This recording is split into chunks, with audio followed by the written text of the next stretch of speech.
to my KX Corner. This is video 3 in my Dirty Quilting series, and you should have now 98 blocks that look like this, and you should have all of your 6-inch blocks. You should have 50 6-inch blocks, okay?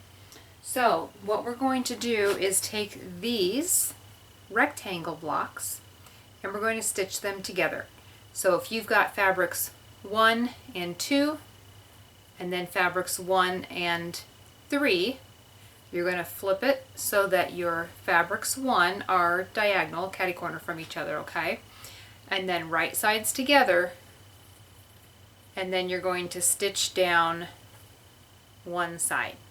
Okay, so then that's going to end up making a square. It should be a 6-inch square when you're done. Okay, so here's where you get to determine your degree of dirty quilting, okay?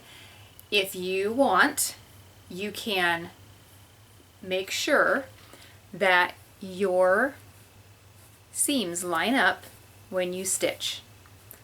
If you don't care and you want to go extreme dirty quilting, just put them through the machine as they are and let those seams land where they will, okay?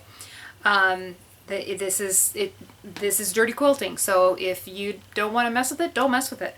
That's one of the big things that new quilters don't like, is having to match up their seams and match up their points, and it's just frustrating and daunting and overwhelming, and that's not what dirty quilting is about, okay? So if you don't want to mess with it, don't mess with it. If you do, if that does concern you, you do want to try to get your seams somewhat matched, I would recommend laying them, so I've got right sides together, laying them one on top of the other,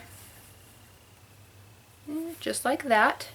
And you can even just kind of pick up that one side and peek just a little bit and see where are those seams going to land. One thing you can do is stick a pin right through the center of the seam on the one, and then poke it out the center of the seam on the other, and just pin it there. And then just make sure you pull that pin out before you run it under your needle, because you don't want to bust your needle or cause any issues with your machine. So we are just going to start running these blocks through the sewing machine now. So I'll meet you over at the machine.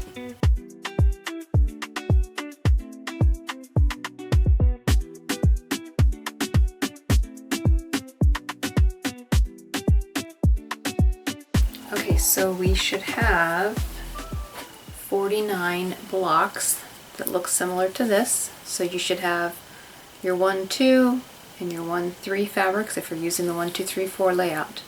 Otherwise, whatever fabrics that you piece together is perfectly fine.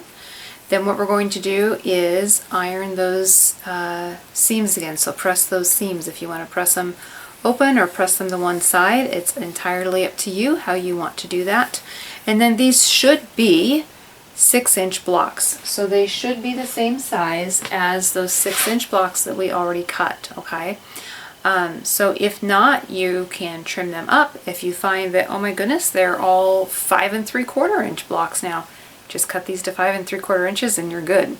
But you should be fairly close to 6 inches here. Remember, you've got a 1/4 inch seam allowance to work with, so if you're like just a hair under 6 inches, you should be fine once you put it together. Again, dirty quilting, and so then you shouldn't have any issues. So go ahead and get these ironed up, get that seam ironed up, double check your measurements.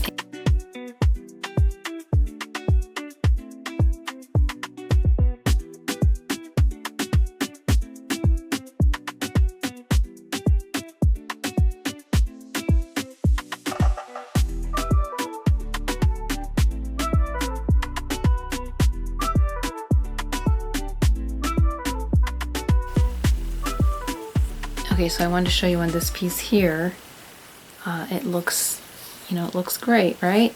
But if you'll notice, if you flip over to the other side, all 4 of these pieces on the seam have a salvage edge. I can see the dots in the salvage edge So I used that one right up to the print on this one, but you can't even see that on the front, right? So there you go.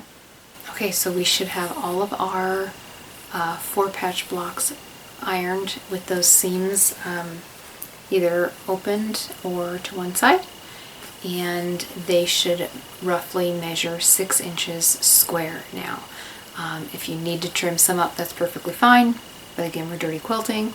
We're going to make it work. Our rows might be a little bit wonky, but hey, that's okay. We're getting it done, right? So that's where we're going to stop for this part of the series, and when we meet back together again, we will start putting these blocks in rows. Talk to you then. Bye.